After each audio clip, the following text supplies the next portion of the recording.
So gradient, first step was writing a formula, and second step is choosing any 2 points of my choice.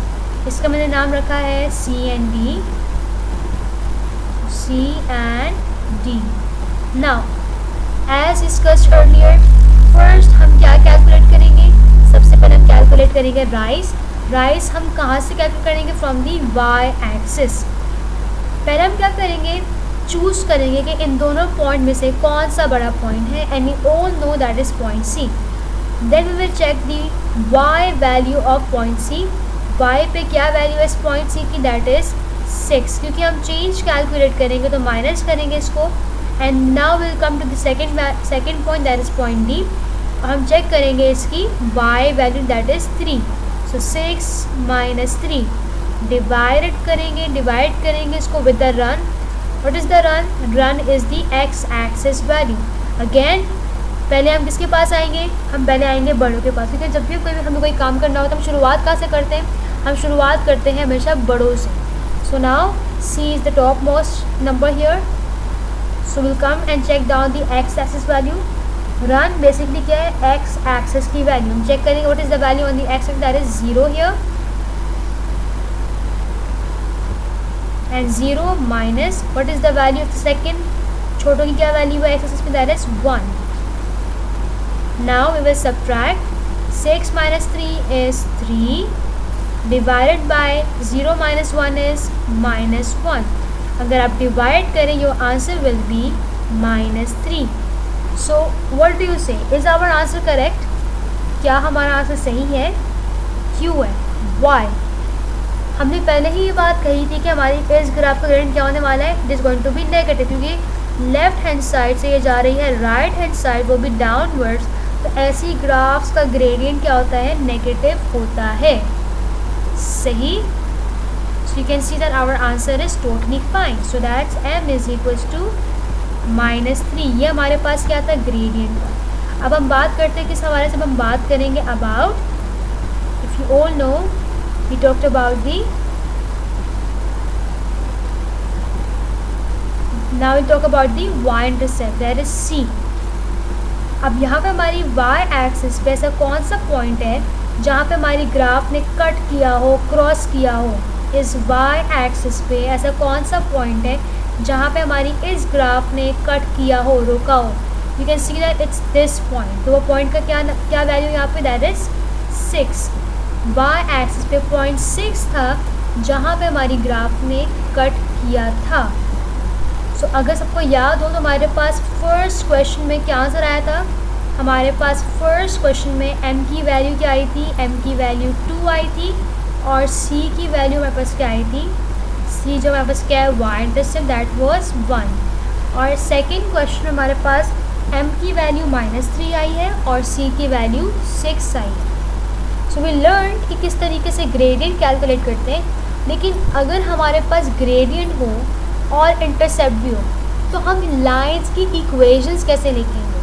हमें ये बात तो पता है कि हमारे पास जितनी भी लीनियर इक्वेशंस हमारे आसपास, जितनी भी मैथमेटिक्स में लीनियर इक्वेशंस हैं, सबका जनरल फॉर्म क्या है?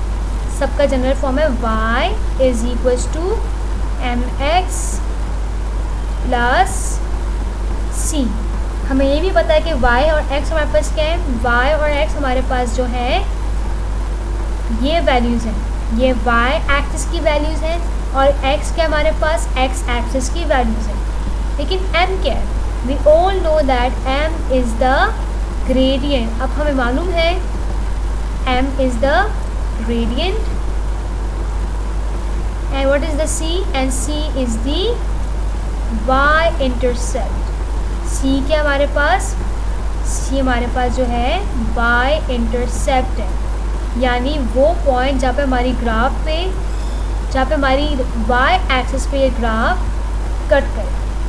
अब जब हमारे पास m और c है तो क्या हम एक इक्वेशन बना सकते हैं? बिल्कुल बना सकते हैं. कैसे? जो हमारे पास वैल्यू गिवन है m की और जो वैल्यू हमारे पास गिवन है c की, अगर उसको हम पुट करें इस जनरल फॉर्म में तो हमारे पास एक इक्वेशन बन सकती है. सो हम पहले करते हैं पार्ट ए के लिए. What is the value of m? The value of m is 2. So y यहाँ पे नीचे आया, y यहाँ पे वैसे ही नीचे आया is equals to in place of m I am going to write a different number और that is a different value that is 2। फिर हमारे पास क्या आया यहाँ पे x वापस जो ऊपर था प्लस भी यहाँ पे नीचे वैसे ही आया और in place of c I am going to write this value that is 1।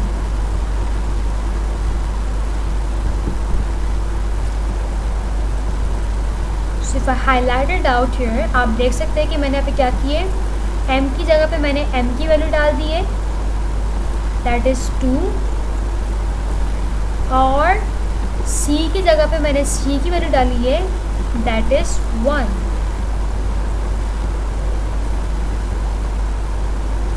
Same thing happens in the second question as well.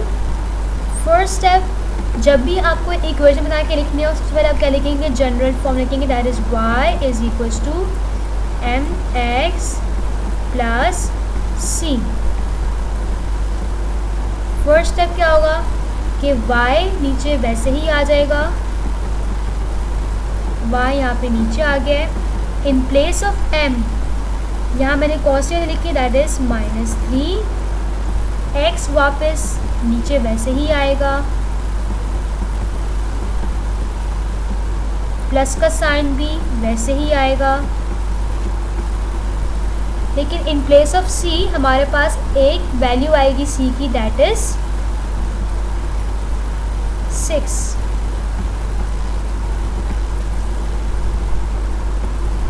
अगर हम मैच करके देखें यहाँ पर you can see that c की वैल्यू क्या थी हमारे पास 6 थी, तो मैंने यहाँ पे c की जगह पे क्या लिखा है 6 लिखा है। m की वैल्यू हमारे पास थी, m की वैल्यू हमारे पास -3 थी,